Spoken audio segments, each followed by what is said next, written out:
नमस्कार, स्वागत है आपका। शुरुआत करते हैं आज की बड़ी खबर के साथ। कानपुर के लोगों का बरसों पुराना इंतजार समाप्त होने वाला है। पीएम मोदी आज कानपुर के दौरे पर पहुंच रहे हैं। अब से थोड़ी देर में वो कानपुर पहुंचेंगे और यहां के लोगों को मेट्रो की बड़ी सौगात देने वाले हैं। पीएम मोदी यहां मेट्रो का उद्घाटन करेंगे। 2 साल के रिकॉर्ड समय में ये मेट्रो तैयार हुई है। इस तरह नोएडा, लखनऊ के बाद अब कानपुर में भी मेट्रो का संचालन होगा। बरसों पुराना सपना पूरा होने से कानपुर में जश्न का माहौल है। स्टेशन को बड़ी खूबसूरती से सजाया गया है। पीएम मोदी यहां पर आईआईटी के दीक्षांत समारोह में शामिल होंगे। हालांकि कानपुर में मौसम का मिजाज बदला हुआ नजर आ रहा है। यहां पर हल्की बूंदाबांदी भी शुरू हो गई है और इन सब के बीच आज ये कानपुर वासियों का बड़ा सपना साकार होने जा रहा है। प्रधानमंत्री मोदी यहां पर पहुंचेंगे, मेट्रो का उद्घाटन करेंगे और उसके बाद कानपुर मेट्रो को कानपुर वासियों को सौंप दिया जाएगा। बड़ा दिन आज कानपुर वासियों के लिए। हालांकि मौसम बाधक बन रहा है, बूंदाबांदी शुरू हो चुकी है कानपुर में, लिहाजा पीएम का कार्यक्रम थोड़ा लेट हुआ है। लेकिन पीएम जब यहां पर पहुंचेंगे, उद्घाटन करेंगे, उसके बाद से कानपुर मेट्रो का संचालन शुरू होगा। प्रधानमंत्री नरेंद्र मोदी ने कानपुर को आज नए साल से पहले न्यू ईयर गिफ्ट दिया है। मेट्रो की आज से शुरुआत होने वाली है। 11,000 करोड़ की ये परियोजना का जहां एक और अब से कुछ देर बाद लोकार्पण होगा, तो शहरवासियों के लिए आज का दिन किसी उत्सव से कम नहीं है। इस वक्त मैं एक स्टेशन पे खड़ा हूं मेट्रो के। आप देखिए उसे कैसे दुल्हन की तरह सजाया गया है। पूरे स्टेशन में बैलून्स, बंटिंग्स, यहाँ तक कि झालर और जो फिरंगी जो फ्रिल्स हैं वो लगाई गई हैं। कैसे इसको सजाया गया है। और क्योंकि निश्चित तौर पर शहरवासियों का ये सपना था कि यहाँ भी नोएडा और लखनऊ के तर्ज पर मेट्रो हो, और उस मेट्रो के आ जाने के बाद अब शहरवासी भी इस मेट्रो का आनंद उठा पाएंगे। रवि गुप्ता के साथ अमित गंजू, न्यूज़ 18 कानपुर। पीएम मोदी बच्चों के साथ आईआईटी से गीतानगर तक मेट्रो में सफर भी करेंगे। उनके साथ सीएम योगी और राज्यपाल आनंदीबेन पटेल भी मौजूद रहेंगी। इसके लिए गीतानगर स्टेशन को सजाया गया है और सुरक्षा के पुख्ता इंतजाम भी किए गए हैं। औद्योगिक नगरी कानपुर वासियों को आज 11,000 करोड़ की सौगात मिलने वाली है। प्रधानमंत्री अब से कुछ देर बाद कानपुर के एक आम आदमी की तरह जहां एक और यात्रा करेंगे, तो वहीं इसका उद्घाटन भी होंगे। आईआईटी से लेकर गीतानगर तक का वो यात्रा करेंगे और गीतानगर से फिर वो आईआईटी जाएंगे। इस वक्त मैं कानपुर के गीतानगर मेट्रो स्टेशन पर खड़ा हूँ। आप देखिए उस स्टेशन को दुल्हन की तरह सजाया गया है। एक्सीलेटर की बात की जाए, चाहे बंटिंग्स की बात की जाए, चाहे फ्लावर्स की बात की जाए, पूरे स्टेशन को सजाया गया है, क्योंकि यही वो स्टेशन है जहां तक कि वो यात्रा करेंगे। अगर सुरक्षा की बात की जाए, सुरक्षा के पुख्ता इंतजाम किए गए, जहां एक और एलआईओ, पीएसी, एसपीजी के ऑफिसर्स लगे हैं, तो वहीं चप्पे चप्पे पर पुलिस का और फोर्स का डिप्लॉयमेंट किया गया है। क्योंकि यहाँ की वो यात्रा 4.5 किलोमीटर का स्ट्रेच पूरा करके 125 बच्चों के साथ वो यात्रा करेंगे और उन्हीं बच्चों के साथ फिर वापस वो आईआईटी जाएंगे। यानी अगर बात की जाए मेट्रो की, तो मेट्रो में प्रधानमंत्री के साथ मुख्यमंत्री, राज्यपाल मौजूद रहेंगे और इसके अलावा 12 अन्य वो लोग रहेंगे जो इस मेट्रो में उनके साथ सवार होंगे। यानी आज का दिन शहरवासियों के लिए किसी उत्सव से कम नहीं है। जर्नलिस्ट रवि गुप्ता के साथ अमित गंजू, न्यूज़ 18 कानपुर। और कानपुर से हमारे सहयोगी अमित गंजू इस वक्त हमारे साथ जुड़ चुके हैं। अमित, सबसे पहले मौसम का हाल बताइए, क्या सूरत हाल है? देखिए अमित जी, आज सुबह से ही बादल छाए हुए हैं। तापमान में गिरावट और बूंदाबांदी की शुरुआत हो चुकी है। कहीं बूंदाबांदी है तो कहीं हल्की सी रिमझिम बारिश भी देखने को मिल रही है।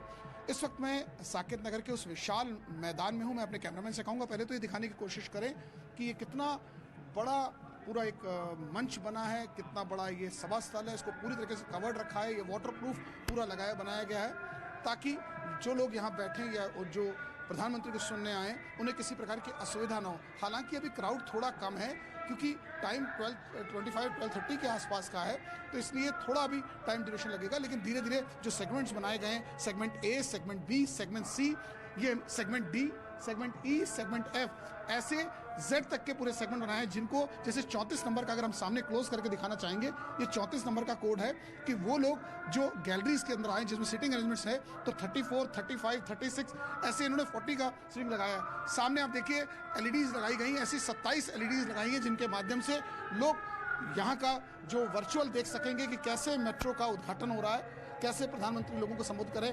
कानपुर वासियों को जो तोहफा आज मिलने वाला आपसे कुछ देर बाद, जिसकी काउंटडाउन भी शुरू हो चुका है क्योंकि प्रधानमंत्री आएंगे और इसी मेट्रो में यहाँ सवार होंगे। तो लोगों के लिए आज का दिन निश्चित तौर पर एक महान दिन माना जा रहा है, किसी उत्सव से भरा। लोगों के चेहरों की खुशी ये बता रही है कि शहर भी अब मेट्रोपॉलिटन सिटीज़ के श्रेणी के साथ मेट्रो सिटी भी कहा जा सकता है, क्योंकि मेट्रो जहाँ चलने लगेगी। लोग पहले सोचते थे कि हमको नोएडा में मेट्रो देखते थे, लखनऊ में देखते थे, अब कानपुर में भी जब मेट्रो दौड़ेगी। फिलहाल अभी 6 स्टेशन के लिए आज झंडी दिखाई जा रही है, हालांकि बाकी स्टेशंस भी कंप्लीट है। एक सिक्योरिटी का एक थोड़ा इशू था, अदरवाइज ये भी 2 साल के अंतराल में सारे स्टेशन ये सारे स्टेशन बन जाना ये अपने में सबसे बड़ा है, क्योंकि इसकी मॉनिटरिंग जहां एक और मुख्यमंत्री स्वयं इसकी मॉनिटरिंग कर रहे थे और पूरी टीम को लगाया गया। उस दौरान ये रिकॉर्ड है अपने आप में, ये रिकॉर्ड है अमित, इतने कम समय में यहाँ पर मेट्रो का निर्माण पूरा हो जाना और आज उसका प्रधानमंत्री मोदी के हाथों उद्घाटन होना।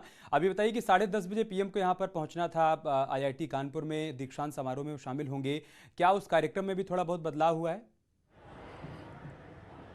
देखिए, निश्चित तौर पर जो हमारी एटीसी के स्टाफ से बात हुई, कहीं ना कहीं इस टाइम कोहरा भी है, फॉग भी है और बादल की वजह से विजिबिलिटी का भी थोड़ा इशू आ रहा है। हो सकता है थोड़ी देर विलंब हो सकती है, लेकिन लोगों के जोश कहीं से कम नहीं है। मैं अपने कैमरामैन से कहूँगा, देखिए इतनी ठंड में भी लोग सब मानकों को दरकिनार करते, क्या बच्चे, क्या बूढ़े, क्या जवान, क्या महिलाएं, क्या पुरुष, क्या ग्रामीण, क्या शहरी, हर व्यक्ति इस बात को भुला रहा है कि ठंड है, ठिठुरन है, लेकिन लोग जो काफिला है, कतार है, बढ़ती चली जा रही है, क्योंकि एक और देरी आ रही है, क्योंकि सोशल डिस्टेंसिंग का ध्यान रख के 100 150 लोगों को करके निकाला जा रहा है। मैं अपने कैमरामैन से कहूँ, इसको पैन करके दिखाइए, एक दूर जहां तक कैमरे की नजर आए। अब से 15 से 20 मिनट बाद, आधे घंटे बाद तस्वीर कुछ और होगी और 12 साढ़े 12 के आसपास निश्चित तौर पर वो संख्या, जिस संख्या के लिए यहाँ चेयर्स लगाई गई है, वो कहीं ना कहीं से खचाखच भरा होने की उम्मीद है, क्योंकि अभी लोग धीरे धीरे करके पहुंच रहे हैं और अपने संसाधन से कहीं पहुंच रहे हैं, कहीं बसेस के माध्यम से आ रहे हैं। और इस कानपुर आईआईटी में कैसी तैयारियां हैं वो भी जान लेते हैं। सौरभ मिश्रा वहां से हमारे साथ जुड़ चुके हैं। सौरभ, वहां से क्या अपडेट, क्या जानकारी है? पीएम कितने बजे तक पहुंच जाएंगे? देखिए, जो तय समय था उससे कुछ ना कुछ देरी हो रही है। 10:30 बजे उन्हें कानपुर में आना था, उसके बाद सीधे आईआईटी हेलीकॉप्टर से यहाँ पर 3 हेलीपैड बनाए गए और यही वो आईआईटी है जहाँ पर उन्हें आना था। और सुरक्षा के लिए बराबर जो है पुलिस फोर्स, सीनियर ऑफिसर्स लग चुके हैं और कानपुर जैसे ही उनका आगमन होगा उसके बाद सीधे पहले वो आईआईटी में आएंगे। 54वां दीक्षांत समारोह है जहां पर प्रधानमंत्री बतौर मुख्य अतिथि और यूपी के सीएम और यूपी की राज्यपाल बतौर विशिष्ट अतिथि यहां पर शामिल होंगे और बच्चों को सम्मानित करेंगे। इसके बाद वो बच्चों को संबोधित भी करेंगे। इसको लेकर के यहां पर जो है बायो बबल के तहत पहली बार ये आईआईटी में ये कार्यक्रम आयोजित किया गया है। फिलहाल जो है यहाँ पर सभी नजरें बिछाए बैठे हैं, सभी को इंतजार है कि जल्द से जल्द प्रधानमंत्री आए और कार्यक्रम की शुरुआत की जाए। जो आईआईटी के अंदर अधिकारी मौजूद हैं उनसे हमारी बातचीत हुई है, तो कुछ देर के बाद सीधे तौर पर जब कानपुर में प्रधानमंत्री का आगमन होगा और उसके बाद सबसे पहला कार्यक्रम दीक्षांत समारोह, जो 54वां दीक्षांत समारोह है, उसमें आईआईटी में प्रधानमंत्री पहुंचेंगे। ठीक है अमित और सौरभ, बहुत शुक्रिया आप दोनों का हमारे साथ जुड़ने के लिए और तमाम जानकारी हम तक पहुंचाने के लिए। तो अब से थोड़ी देर बाद पीएम कानपुर पहुंच जाएंगे। सबसे पहले आईआईटी कानपुर जाएंगे जहां पर दीक्षांत समारोह में शामिल होंगे और उसके बाद जैसा कि हमारे सहयोगी अमित बता रहे थे कि कानपुर मेट्रो का सफर करेंगे पीएम और फिर बाकायदा एक जनसभा को भी संबोधित करेंगे। कानपुर मेट्रो का आज उनके हाथों उद्घाटन भी होने वाला है। कानपुर वासियों का लंबा इंतजार समाप्त होने वाला है, उनका सपना साकार होने जा रहा है, लिहाजा बड़ी संख्या में लोग पीएम को सुनने के लिए सभा स्थल पर पहुंचने शुरू हो गए। इन सब के बीच अपडेट यह है कि मौसम थोड़ा सा यहां पर बाधक बन रहा है, हल्की बूंदाबांदी यहां पर शुरू हो चुकी है। आगे बढ़ते हैं। कांग्रेस के 37वें स्थापना दिवस पर सोनिया गांधी ने संदेश जारी किया। सोनिया गांधी ने कहा कि लोकतंत्र और संविधान को दरकिनार किया जा रहा है, ऐसे में कांग्रेस चुप नहीं रह सकती है, हमें संगठन को मजबूत बनाना है।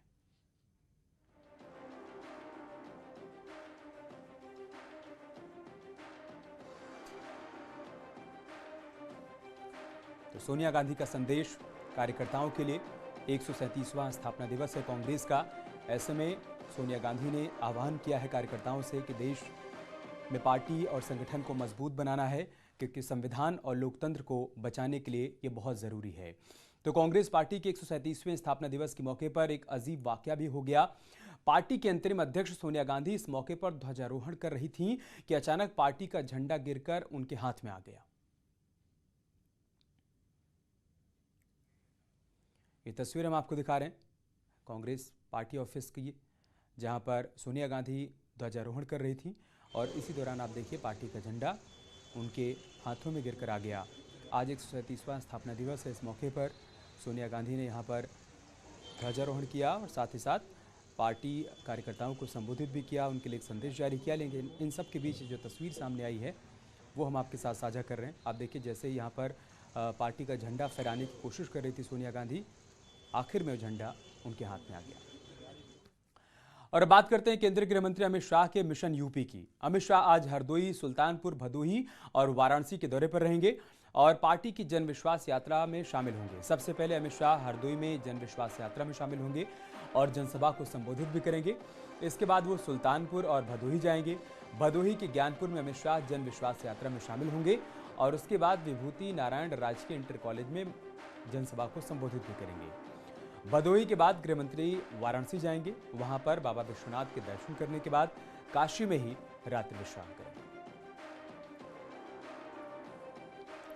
सबसे पहले अमित शाह हरदोई पहुंचेंगे, उसके बाद सुल्तानपुर, भदोही के दौरे पर रहेंगे। पार्टी की जन विश्वास यात्रा में उनको शामिल होना है।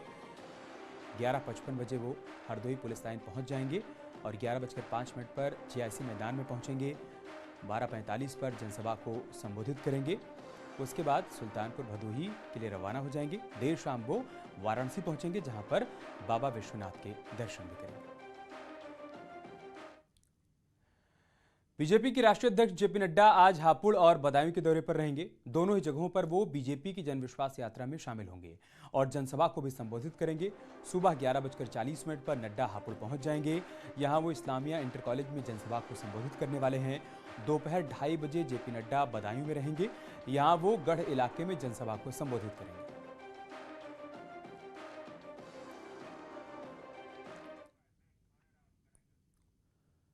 यहाँ रुक रहे छोटे से ब्रेक के लिए, जल्द लौटेंगे कुछ और खबरों के साथ। और एक बड़ी खबर आ रही है कानपुर से। पीएम मोदी कानपुर पहुंच चुके हैं। पीएम मोदी मेट्रो की सौगात देने के लिए कानपुर पहुंच चुके हैं। बड़ा अपडेट इस वक्त हम आपके साथ साझा कर रहे हैं। एयरपोर्ट पर सीएम योगी ने उनका स्वागत किया है, वेलकम किया है, उनको रिसीव किया है। तो पीएम मोदी कानपुर पहुंच चुके हैं।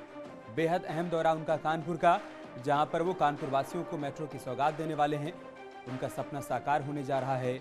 लंबे इंतजार के बाद आखिरकार कानपुर वासियों को मेट्रो मिलने वाली है। पीएम मोदी अब से थोड़ी देर बाद IIT कानपुर पहुंचेंगे, दीक्षांत समारोह में शामिल होंगे। उसके बाद वो मेट्रो का उद्घाटन भी करेंगे। अपडेट यही है कि पीएम मोदी कानपुर पहुंच चुके हैं। एयरपोर्ट पर सीएम योगी ने उनको रिसीव किया है, उनका स्वागत किया है और अब एयरपोर्ट से वो सीधा हेलीकॉप्टर से पहुंचेंगे IIT कानपुर। हमारे सहयोगी अमित गंजू इस वक्त हमारे साथ जुड़ चुके हैं। अमित, क्या अपडेट, क्या जानकारी आपके पास? देखिए अमित जी, मैं आपको बताना चाहूंगा, उनका लगभग 10:25 का यहाँ लैंडिंग था चकेरी एयरपोर्ट का। क्योंकि मौसम की खराबी की वजह से थोड़ा लेट हो गए और वो यहाँ उनका विशेष विमान यहाँ पहुंचा और उसके बाद उनको रिसीव करने में मुख्यमंत्री ने उनको बुके देकर रिसीव किया और उसके बाद यहाँ से चॉपर से वो IIT के जो T3 का वहाँ इन्होंने एक हेलीपैड बनाया, वहाँ पहुंचेंगे। माना जा रहा है कि 18 से 20 मिनट में वहाँ पहुंच जाएंगे। जी ठीक है, बहुत शुक्रिया आपका हमारे साथ जुड़ने के लिए और जानकारी हम तक पहुंचाने के लिए। तो हमारे सहयोगी अमित गंजू बता रहे हैं कि पीएम तय कार्यक्रम से थोड़ा सा उनको विलंब हुआ है क्योंकि मौसम ख़राब था, लेकिन अब वो चकेरी एयरपोर्ट पर पहुंचे। वहां पर सीएम योगी ने उनको रिसीव किया, उनका स्वागत किया और अब वहां से हेलीकॉप्टर के जरिए पीएम पहुंचेंगे IIT कानपुर, जहां पर दीक्षांत समारोह का आयोजन किया गया है। वहां शामिल होंगे, छात्रों को डिग्रियां प्रदान करेंगे और उसके बाद वो कानपुर मेट्रो का सफ़र करेंगे, जनसभा स्थल तक पहुंचेंगे, वहां पर मेट्रो का उद्घाटन करेंगे और जनसभा को संबोधित भी करेंगे। और बात करते हैं कांग्रेस पार्टी की। आज कांग्रेस 137वां स्थापना दिवस मना रही है। नई दिल्ली में पार्टी का झंडा फहराते वक्त अजीब वाकया हो गया। कांग्रेस अध्यक्ष सोनिया गांधी जब ध्वजारोहण कर रही थीं, इसी दौरान झंडा गिरकर उनके हाथ में आ गया। एक बार फिर से देखिए तस्वीरें। ध्वजारोहण के दौरान कांग्रेस का झंडा सोनिया गांधी के हाथों में आ गया। आज पार्टी का 137वां स्थापना दिवस है। कार्यक्रम का आयोजन किया गया है पार्टी ऑफिस में और वहाँ पर ये प्रोटोकॉल होता है कि पार्टी अध्यक्ष ध्वजारोहण करती हैं स्थापना दिवस के मौके पर। आज फिर वही हो रहा था। अंतरिम अध्यक्ष सोनिया गांधी जब वहाँ पर पार्टी का झंडा फहरा रही थी, उसी दौरान ये झंडा उनके हाथों में आ गया।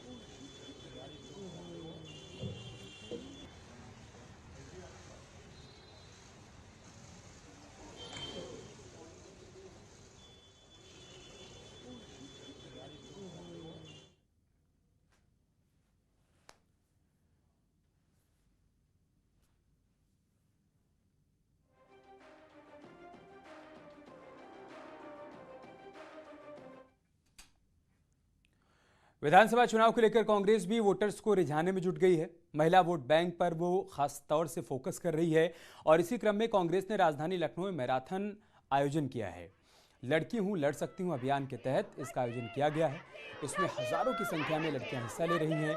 तस्वीरें हम आपको दिखा रहे हैं। कांग्रेस पार्टी का यूपी में स्लोगन है लड़की हूं लड़ सकती हूं। ये नारा प्रियंका गांधी की तरफ से दिया गया है और इसी के तहत आज मैराथन का आयोजन किया गया है, जिसमें बड़ी संख्या में लड़कियां शामिल हुई हैं। उनमें जोश भी देखने को मिल रहा है और इसके लिए पार्टी की तरफ से बड़े स्तर पर तैयारियां भी की गई हैं और एक बार फिर से उस नारे को बुलंद किया जा रहा है जिस नारे के सहारे कांग्रेस यूपी फतेह करना चाहती है। लड़की हूं लड़ सकती हूं। महिला वोटर्स पर खासा फोकस कांग्रेस पार्टी का। राम मंदिर निर्माण समिति की 2 दिवसीय बैठक को लेकर अपडेट आया है। 29 और 30 दिसंबर को अयोध्या में बैठक होगी। नृपेंद्र मिश्र की अध्यक्षता में बैठक बुलाई गई है। दूसरे चरण में मंदिर निर्माण कार्य को लेकर मंथन किया जाएगा। 15 जनवरी तक पहले चरण का कार्य पूरा होने का अनुमान है। मंदिर निर्माण समिति के महासचिव चंपत राय इसमें शामिल होंगे। बैठक में वर्चुअल तरीके से ट्रस्टी भी जुड़ेंगे। और एक बड़ी खबर लखनऊ से आ रही है। स्कूलों में कार्यरत रसोइयों को सौगात मिलने वाली है। रसोइयों अनुदेशकों का मानदेय बढ़ाया जा सकता है। अंशकालिक अनुदेशकों का बढ़ सकता है मानदेय। सीएम योगी रसोइयों और अनुदेशकों को संबोधित भी करेंगे। कल केजीएमयू कन्वेंशन सेंटर में कार्यक्रम का आयोजन होगा और इस बीच बड़ी जानकारी सामने आ रही है कि मानदेय बढ़ाया जा सकता है रसोइयों का। लखनऊ से बड़ी खबर, स्कूलों में कार्यरत रसोइयों को सौगात मिलने वाली है। रसोइयों और अनुदेशकों का मानदेय बढ़ाया जा सकता है। अंशकालिक अनुदेशकों का भी मानदेय बढ़ाया जा सकता है। सीएम योगी इस मौके पर अनुदेशकों को संबोधित भी करेंगे, रसोइयों को भी संबोधित करेंगे। कल केजीएमयू कन्वेंशन सेंटर में बाकायदा एक कार्यक्रम का आयोजन किया गया है जहां पर सीएम योगी आदित्यनाथ सभी को संबोधित करेंगे और साथ ही साथ ये सौगात भी सरकार की तरफ से उनको देंगे। एक और बड़ी खबर की बात करते हैं। चुनाव आयोग की टीम आज से 3 दिनों के यूपी दौरे पर है। आयोग की टीम यहां पर राजनीतिक दलों के साथ बैठक करेगी और साथ ही पुलिस के आला अधिकारियों और सभी 75 जिलों के डीएम के साथ बैठक भी करेगी। आयोग इस मीटिंग के जरिए अधिकारियों से चुनाव को लेकर फीडबैक लेगा और इसी फीडबैक के आधार पर चुनाव करवाए जाने को लेकर आगे फैसला लिया जाएगा। चुनाव आयोग के साथ बैठक को लेकर सभी जिलों के एसपी और एसएसपी भी लखनऊ में बुलाए गए।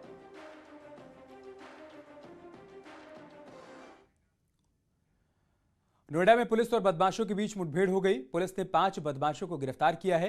मुठभेड़ के दौरान एक बदमाश घायल भी हो गया। बदमाशों से 2 तमंचे और कार बरामद हुई है। लिफ्ट देने के बहाने ये लोग लूटपाट किया करते थे। ऐसे में पुलिस इसे बड़ी कामयाबी के तौर पर देख रही है। 5 बदमाशों को गिरफ्तार कर लिया गया है और अब इनसे पूछताछ की जा रही है कि अब तक इन लोगों ने कितनी वारदातों को अंजाम दिया।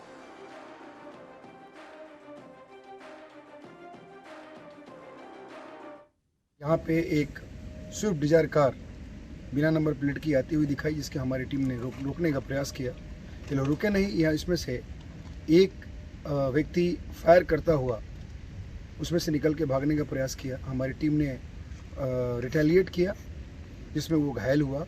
बाकी जो 4 लोग थे यहाँ से फरार हो गए। एक को तो तुरंत गिरफ्तार कर लिया गया था, लेकिन बाकी को कुछ दूर के बाद गिरफ्तार किया गया।